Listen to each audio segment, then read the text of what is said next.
by the year 2029, the encryption that's currently protecting your most sensitive cloud data might be entirely useless against a quantum computer. Right.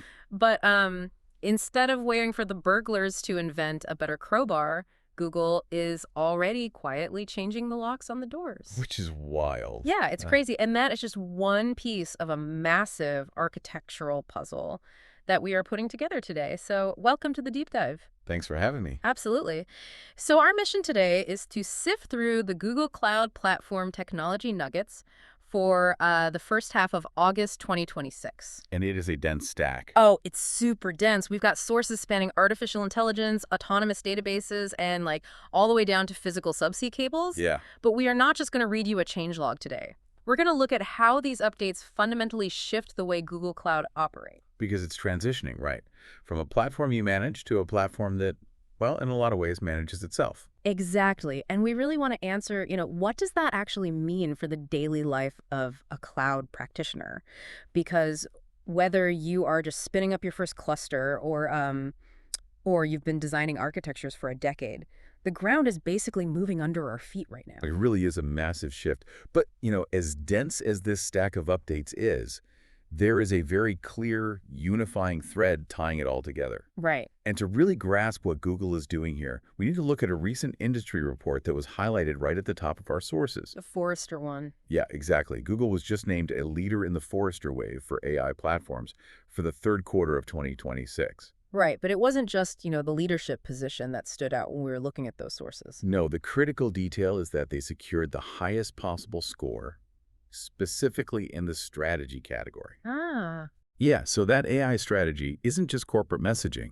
It is the literal lifeblood flowing through every single technical update we're going to explore today.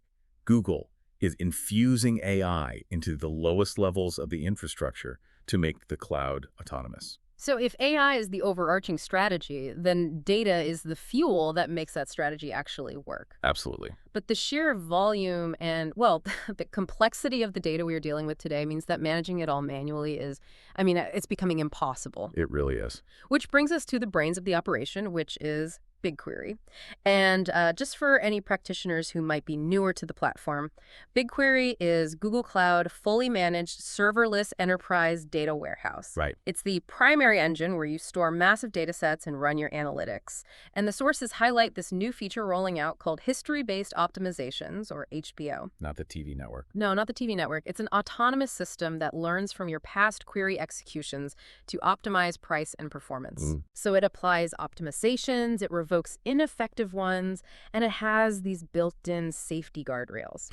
So, okay, let's unpack this. Let's do it.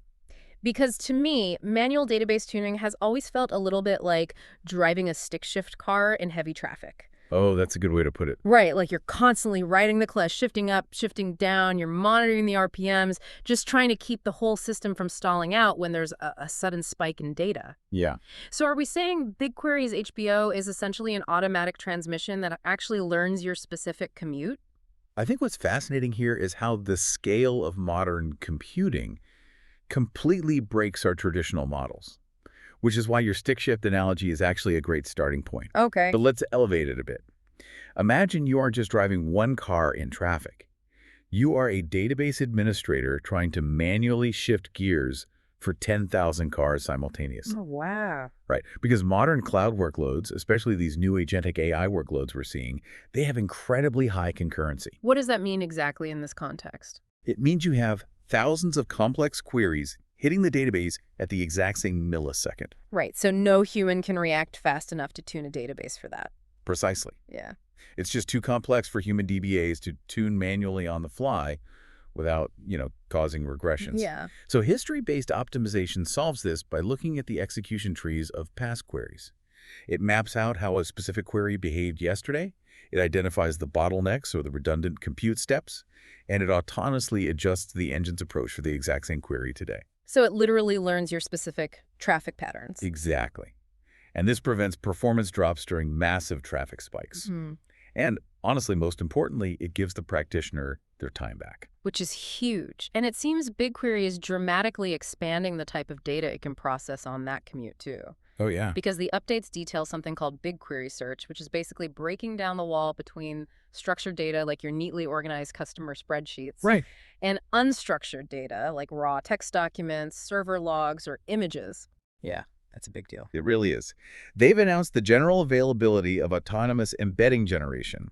It uses a function called AI.embed to automatically generate vector embeddings right there in the background. So no external orchestration. Exactly. No moving data out to a separate machine learning pipeline. And that is a massive operational shortcut because, for the beginner practitioner, an embedding is just a way of turning unstructured data, like a paragraph of text, into a string of numbers that an AI can mathematically understand and compare. Okay. And historically, generating those embeddings required a completely separate pipeline. It was a headache. And now you just write a standard SQL query using AI.search for natural language. Yeah. Or you can use the new hybrid search preview, Hmm. which is cool because it actually combines that semantic AI understanding with old school exact keyword matching. Which is super powerful. Yeah.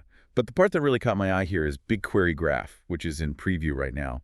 It allows you to map your existing relational tables into a property graph in place with zero ETL. Oh, the zero ETL is the best part. Let me just explain ETL real quick. It stands for extract, transform, and load.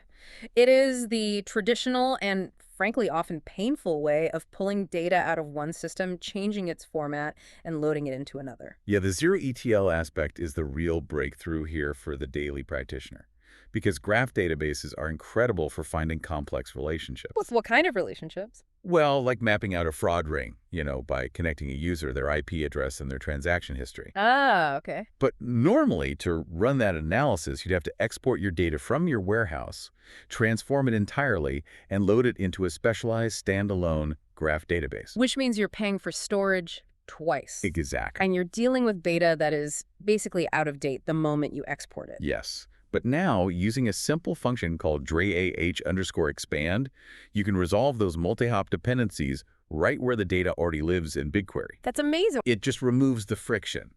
It allows that core AI strategy we mentioned earlier to access interconnected data instantly. Okay, but let's test that logic for a second. Okay. Having an autonomous, hyper-intelligent data warehouse is phenomenal.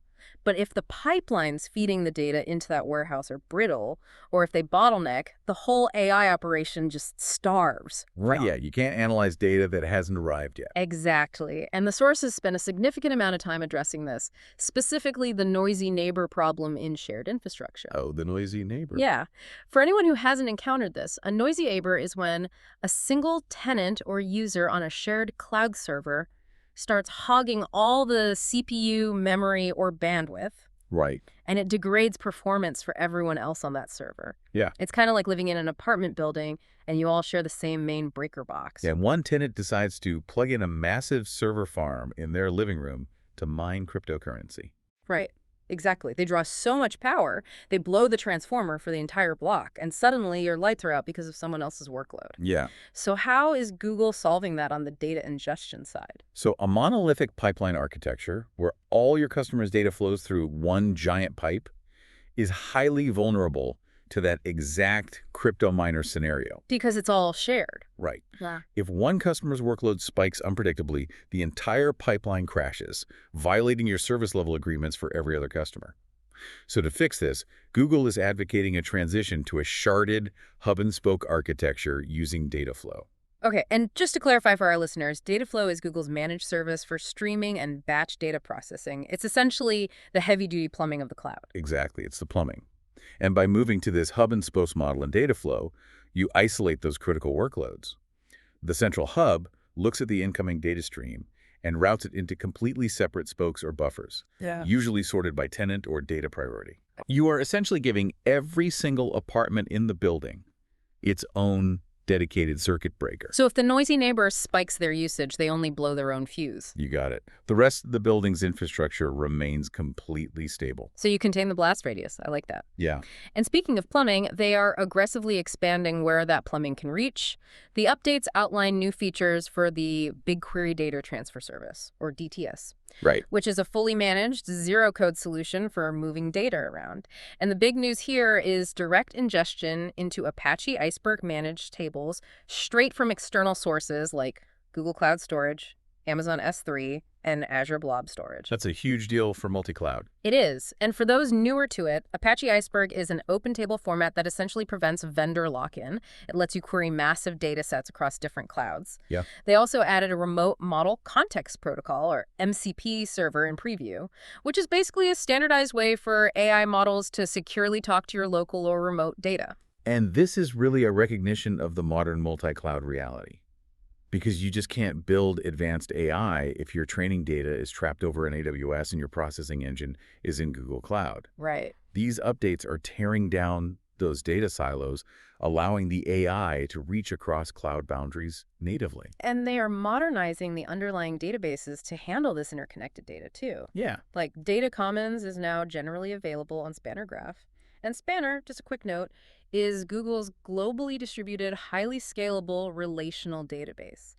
It's the database you use when you absolutely cannot afford for your system to go down ever. Right. It's the bulletproof one. Yeah. And the update notes, they are moving away from legacy big table caching layers to a multi-entity schema that represents domain links as dynamic graph edges. Which perfectly complements what we discussed with BigQuery Graph earlier. Yeah. By moving away from brittle, static caching layers and using those dynamic graph edges in Spanner, they're creating a much more resilient, real-time way to unify public datasets and private enterprise data into a single, cohesive knowledge graph. Okay, so let's recap where we are for a second. Sure. We fortified the plumbing with data flow to stop noisy neighbors. Yep.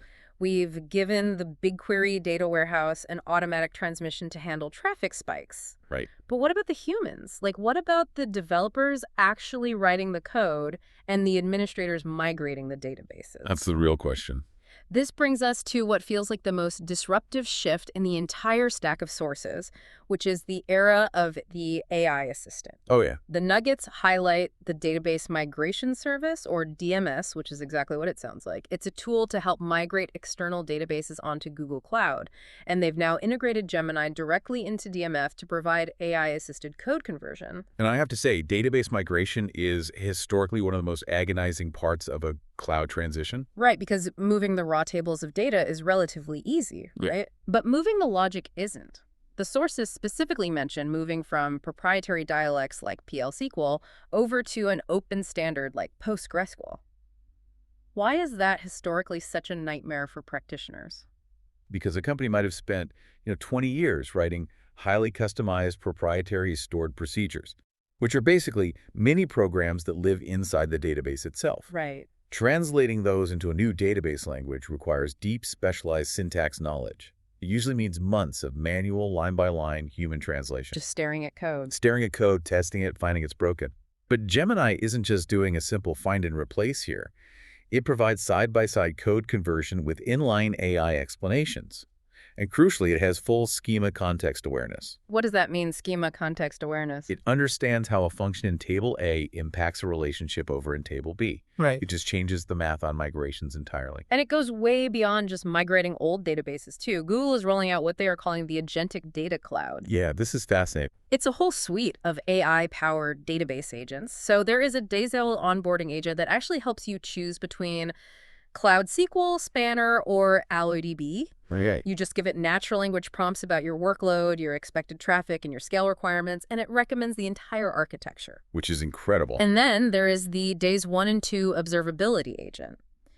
This agent automates troubleshooting. It correlates telemetry across your logs and traces to find the root causes of things like query hotspots, and it actually recommends or executes the remediations. Yeah. So, okay, what does this all mean for the human engineer? Because I have to push back on this vision a little bit. Okay, let's hear it. If Gemini is rewriting our legacy code perfectly, and an observability agent is finding the bottlenecks and automatically fixing them, I mean, are we just training our replacements?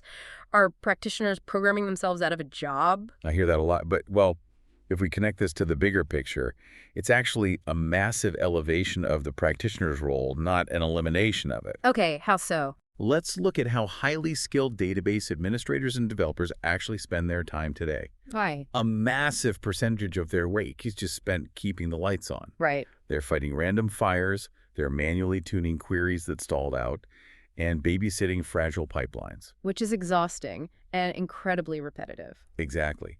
And frankly, it is not a valuable use of human intellect. Huh. The agentic data cloud is designed to automate the menial maintenance. If the AI agent is handling the routine observability and patching the minor bottlenecks, it frees the practitioner to focus on strategic data science. Ah, I see. You can focus on complex system architecture and ensuring the cloud infrastructure is actually serving the business goals. You stop being the mechanic constantly fixing the engine, and you start designing the car. That's a really great way to look at it. You're basically moving up the value stack. Exactly. But to design that car, you still need to test it in the real world. And the updates feature another tool for developers, which is the Developer Device Platform, or DDP. It's in public preview, and it's a managed platform that gives developers, and crucially, these new AI coding agents, on-demand access to real physical devices and virtual emulators for mobile app testing. Yeah. It has a device streaming API for interactive debugging and a device run API for testing code across hundreds of devices in parallel. But I'm curious, why do we need physical devices? If the AI is writing the code, can't it just test it in a perfect virtual emulator? Emulators are great for basic logic, sure, but they are too perfect. They just don't reflect physical reality. What do you mean? An emulator doesn't know what happens to your app when a physical smartphone overheats because the user has 40 tabs open and is running on a degraded 5-year-old battery. Oh, right, yeah. As we rely more on autonomous AI agents to write code, those agents need a place to ground their work in real-world physics. DDP gives the AI agent a real physical phone sitting in a rack somewhere to test its code against actual hardware constraints. That makes total sense. And they're making sure these agents actually follow the rules, too. The sources mention Google is standardizing how they package domain knowledge using what they call Google Agent Skills. Yes. They are using automated CI/CD checks, which is continuous integration and continuous deployment, along with weekly evaluation matrices to guarantee these AI coding agents are strictly following structured instructions. Which is vital, because autonomous code generation is basically useless if the agent hallucinates or breaks your compliance frameworks. Enforcing strict quality controls through Google Agent Skills ensures the output is actually reliable.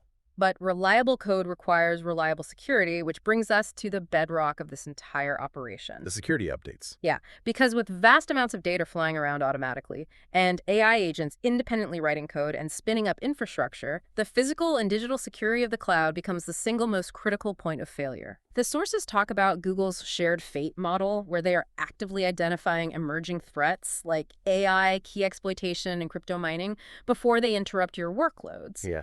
But the part of the update that really stood out to me is their roadmap for post-quantum cryptography, or PQC. Yes, the transition to quantum-safe encryption standards. Exactly. They are aiming to transition their core infrastructure to PQC by 2029 to protect against next-generation cryptographic threats from quantum computers. Oh. But here's where it gets really interesting to me. Okay. Quantum computers capable of breaking modern encryption don't really exist yet, at least not in a weaponized form. Right. So, returning to my earlier thought from the intro, implementing PQC right now is literally like changing the locks on your house to an advanced biometric scanner years before the local burglars have even invented a way to pick a standard deadbolt. Yeah, that's true. So why go through all this effort and expense right now? Well, this raises an important question, right? Why spend millions of dollars and enormous engineering effort defending against a machine that hasn't been perfected yet? Exactly. In cybersecurity, there is a very real, very dangerous concept called store now, decrypt later. Meaning hackers are hoarding data they can't even read? Exactly. Malicious actors, often nation-states, are currently intercepting and storing vast amounts of encrypted, highly sensitive traffic. They know they cannot break the encryption today. They are simply stockpiling the locked safes, waiting for the day when cryptographically relevant quantum computers are powerful enough to shatter those traditional locks. Oh, wow. So they just wait. They just wait. If you wait until the quantum threat is physically here to upgrade your encryption, you've already lost. The burglars already have your valuables. They just finally found the key. That is terrifying. It is. So Google Cloud's 2029 PQC roadmap is a proactive defense to ensure that your data remains useless to hackers, even as the fundamental physics of computing evolve. So it's literally securing the future by locking down the present. Exactly. And they are locking down the present infrastructure with some very strict, non-bypassable guardrails, too. The updates mention GKE, which is Google Kubernetes Engine. Right. That's Google's managed environment for deploying containerized applications. They've introduced something called Cluster Network Policy, or CNP, in preview. Yeah. And it uses a 3-tier evaluation model. So there's an admin tier, a network policy tier, and a baseline tier.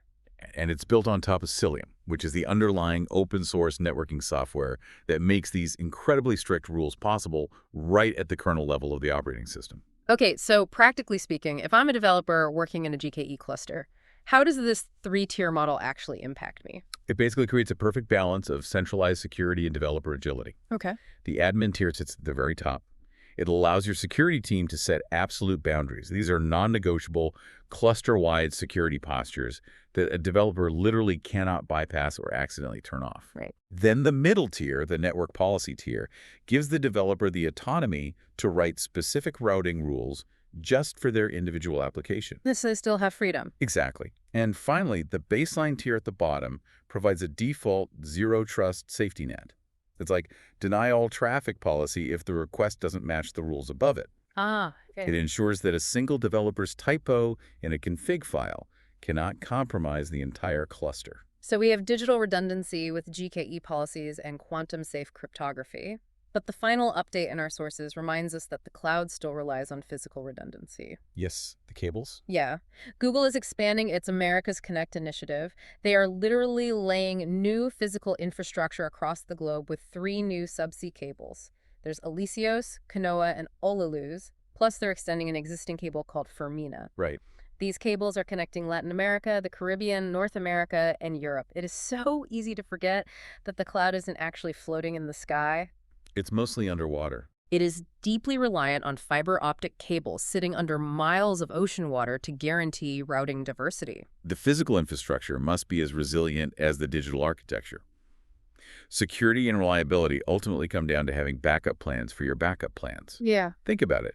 If a commercial fishing ship accidentally drops an anchor and severs a physical cable in the middle of the Atlantic Ocean, your digital traffic has to automatically route through a redundant physical path. Oh, wow. And it has to happen so fast that the end user never notices a millisecond of delay in their BigQuery search or their data flow pipeline. That is incredible. All right, we have covered an incredible amount of territory today. We really have. We started with the brains of the operation, the BigQuery using history-based AI to automatically tune queries and expanding to query unstructured data with zero ETL. Right. We looked at the plumbing, how Dataflow's isolated hub-and-spoke model protects us from those noisy neighbors and keeps the data moving seamlessly. We explored the new AI workforce with Gemini translating our legacy databases and autonomous agents actively troubleshooting our networks. The agents are coming. They are. And we grounded it all in the physical and digital bedrock of quantum-safe cryptography and subsea cables. It's a lot. It is. So if you are a practitioner listening to this and you want to actually get your hands dirty building these autonomous systems, the sources heavily promote the Gemini Enterprise Agent Ready program, or GEAR. That's a great resource. It offers no-cost learning resources and hands-on labs for building AI agents. They are also running an All Things Agentic Hackathon, and there is an open invitation for cloud practitioners to write for the Google Cloud Medium publication, which is just a fantastic way to document and share what you're learning with the community. Highly recommend checking those out. The transition toward an autonomous cloud is a profound shift in how we architect solutions. Right. But I want to leave everyone with a final thought to ponder as we step into this new era. Okay, let's hear it. We've talked extensively today about self-optimizing databases and AI agents that actively write code, migrate schemas, and troubleshoot logs based on natural language. Yeah. But what happens in the very near future when 2 different autonomous AI agents disagree on how to optimize the exact same piece of cloud infrastructure? Oh, wow. Right. If your security observability agent decides it needs to aggressively throttle resources to mitigate a perceived threat, but your database optimization agent wants to maximize those exact same resources for query speed. Who wins? Exactly. Who resolves that conflict when the machines are the ones acting as the DBAs? That is a fascinating problem to look forward to. I guess we are going to find out soon enough. We definitely will. Well, we'll leave you to chew on that one. Until next time.